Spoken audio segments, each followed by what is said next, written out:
It was my friend Shiloh's birthday, and since his apartment wouldn't have comfortably accommodated more than a few people, we held this party at my house. Things went well at first. Our fairly large friend group, owed mostly to online gaming, through which we had all connected over the years, interacted happily, talking, laughing, playing, and jokingly complimenting Shiloh for having somehow survived 23 years of existence, despite being paradoxically prone to accidents. He had been to the emergency room more times than the partygoers combined. It wasn't until the booze really started flowing and the video games rivalries were remembered that things went south, and the night was thrown into a deeper, palpably sinister darkness when all the lights throughout the house suddenly and simultaneously went out. I stumbled around in search of candles and matches, strangely uncoordinated in this instance of nocturnal navigation, unaccustomed to this particular strain of darkness.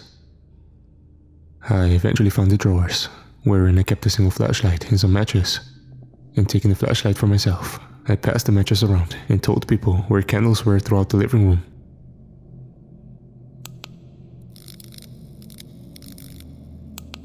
When the flashlight's light spread out shortly after activation, I initially presumed the cause to be a normal one, that the batteries were dead.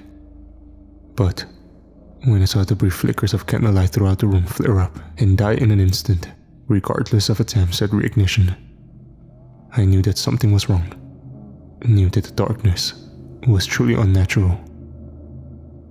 It was Shiloh's idea to draw back the curtains of the patio door so that the moonlight could shine into the room. I was going to make my way towards the door, but stumbled over a bottle and was sent face first into a trash can, briefly dizzying myself. Someone made a remark about me being the clumsy one, not Shiloh, and a few snickers arose. But I welcomed these, because the night had taken on an eeriness that was a little too unsettling. Upon hearing my fall and the resultant jokes, Shiloh declared that he'd go withdraw the curtains and let in the lunar light. I heard him stumbling toward the glass doors, which led out onto the patio, carefully navigating the unseen obstacles so as to not repeat my blunder and reaffirm opinions about his own clumsiness. When the light was suddenly introduced into the room, I found myself sighing with relief, as did others, and I saw their expressions relax and smiles spread across faces. But this relief from the practically unwholesome darkness was short-lived, because a new inspiration of uneasiness arose. We heard, with the dispersal of the darkness, a vibratory hum filled the air. The noise was heavy, more of a feeling than a discernible sound, and carried within its bass deep tones a suggestion of some imminent threat, if not immediate danger. The noise was suddenly cut short and replaced by Shiloh's blood-curdling scream as something seized him from within the room and yanked him through the glass doors, as if they were completely intangible. Gathered together in the darkness of the living room, we could only watch as Shiloh was dragged away into the night by something, some invisible magnetic force which drew him across the lawn and into the lines of trees beyond my backyard. All the while, he screamed and flailed, but was apparently powerless to override the ensnaring force. The trees even seemed to briefly part to accommodate him, bending as if drawn apart like flimsy curtains by the densely present shadows. We heard his screams, echoic and terrible, for only a few more moments. Then silence descended with a heart-sinking suddenness, and someone, perhaps his girlfriend, cried out, horrified at what the cessation of screams probably meant. Like onlookers thronged about an accident, we peered blindly into the darkness, unable to visually penetrate the trees, but unwilling to leave the dubious safety of my house. After a few moments, or maybe minutes, terror has a way of muddying one's time sense. We heard the sounds of what I hoped were branches breaking underfoot, the snaps and cracks of some material that had not been born, forged, or otherwise created to be freely malleable, but was nonetheless being bent, reshaped to serve an unnatural purpose. A form Vague yet familiar, but not in any way that comforted me, ambled out of the darkness, clarifying to its final horrific image only when it entered the scope of the patio's floodlights, which I turned on in an unsuccessful way to attempt a clearer view into the umbrage beneath the trees. No one said anything. I don't think anyone could have formulated actual intelligent speech during that revelatory moment. What had once been Shiloh stood before us, only 6 or 7 feet away from the glass door. It was bathed in the circle of light, its nightmarishly morphed form eliciting a revulsion that was almost spiritual. Shiloh's skull, sometime during his brief capture and immersion into the night's darkness, had been split open. The eye of each sundered side dangled out haphazardly, though not blindly. They were animate, perceptive, scanning aimlessly in the wild, thoughtless agony. The split face was locked in dually expressed terror, streaked with blood and froth. From between the brutally displaced halves arose a stalk, plant-like and grey, and crowning this growth was a cephalic formation that, despite possessing 6 unsettling black eyes, stared upwards and to the left, its attention unfocused and wandering. These dark eyes gleamed awfully, like a abyssal voice that drew in and evilly reflected stellar light. The rest of Shiloh's body was in a state of violence. With every second that passed, some new projection or stalk emerged from the flesh. Some new fissure opened in the tautly drawn skin. A form was viscerally breaching through the human body into which it had implanted itself, having no regard for the still living host. The emerging thing, the somatically defiling horror, was grey in skin and plainly inhuman in anatomy. Appendages burst through Shiloh's belly, wriggling excitedly, bloodily, as they came in contact with the fresh air and light. When the transformation was complete, or as near to completion as the invasive fiend deemed necessary, it spoke, using its own voice, but speaking through the torn and wrecked mouth of Shiloh. You have disappointed us. You had such promise, such unrivaled potential, but now you've squandered it.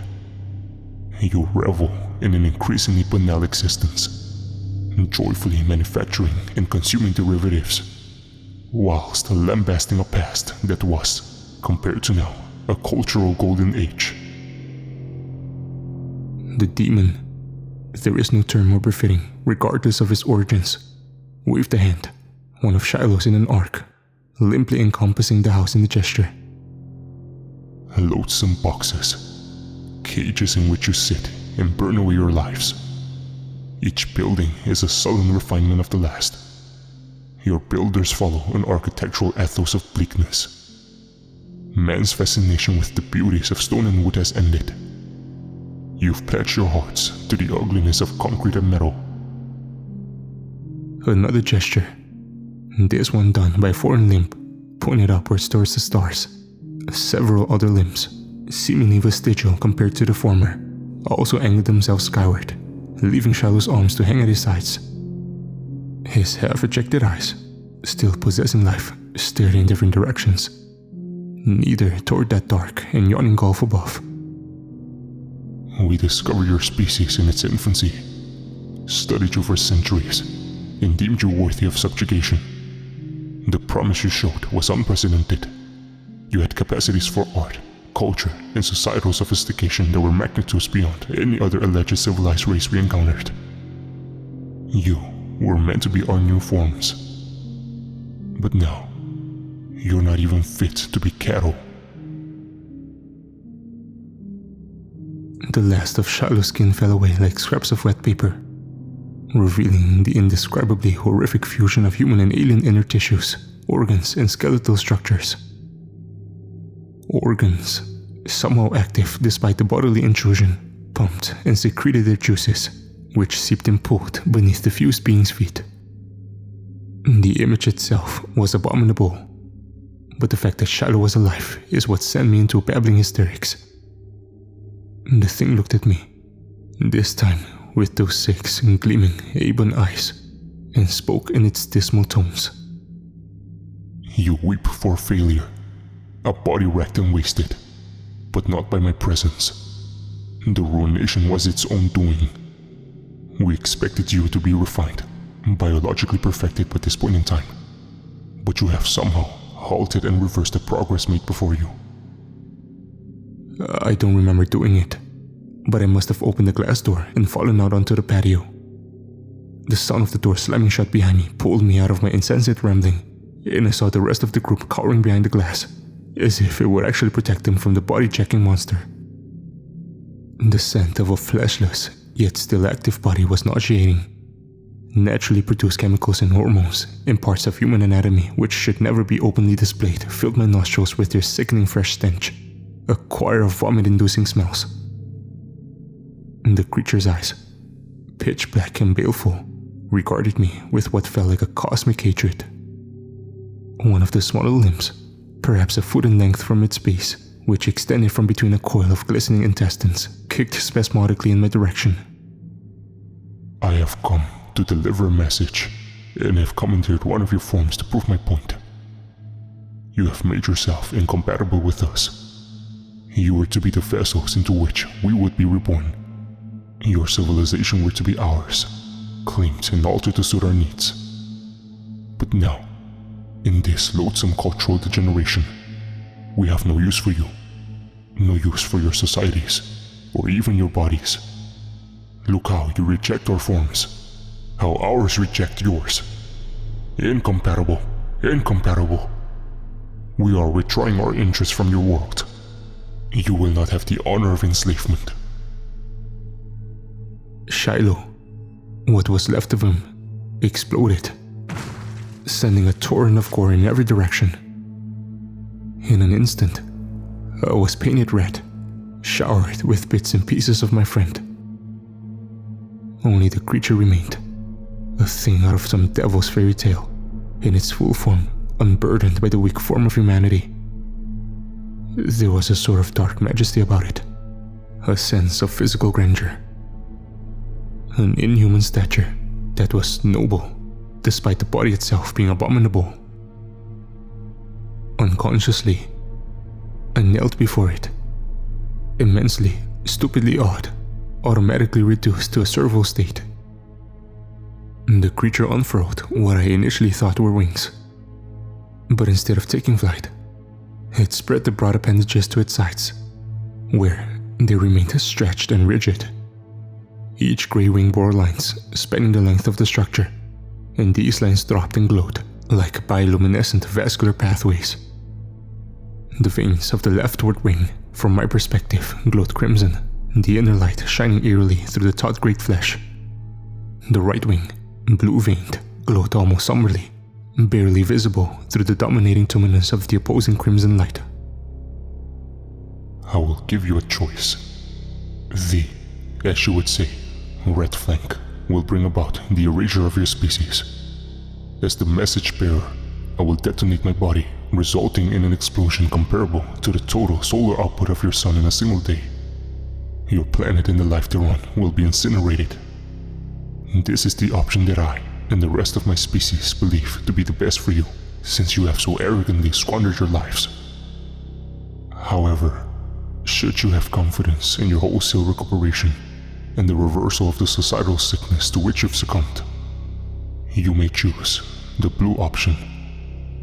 My body will be destroyed, but I will instead harmlessly disintegrate. But know this, if you should choose the blue option, my people will watch over you closely.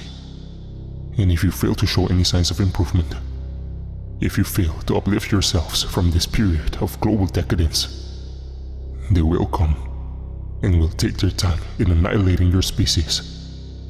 If it is deemed necessary to muster their forces, they will pick apart your people like insects, subjugating every last member to physical and spiritual hell.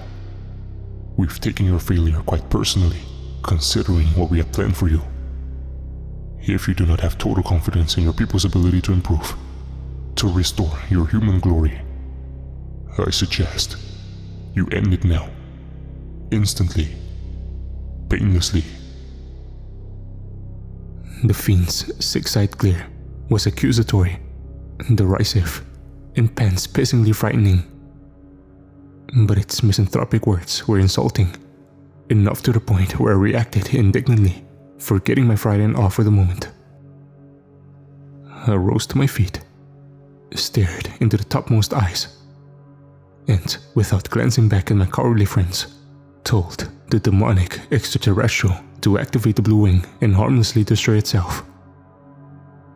The eyes closed, the red-veined wing curled and folded back against the body, while the blue-veined wing stretched out even further, becoming curved and blindingly luminous.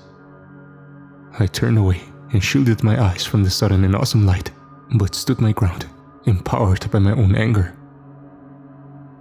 I hope, for your sake, you make quick progress towards the golden age of civilization. Otherwise, you will pray to every god, will offer your souls to every devil when you see our ships enter your system.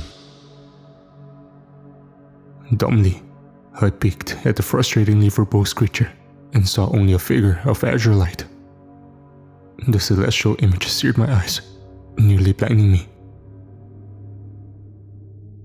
When the light cleared a few moments later, and only an after-image of the figure lingered in my vision, there was only a diminishing cloud of luminous blue particles where the wicked messenger had stood. The creature, the would-be world destroyer, was gone.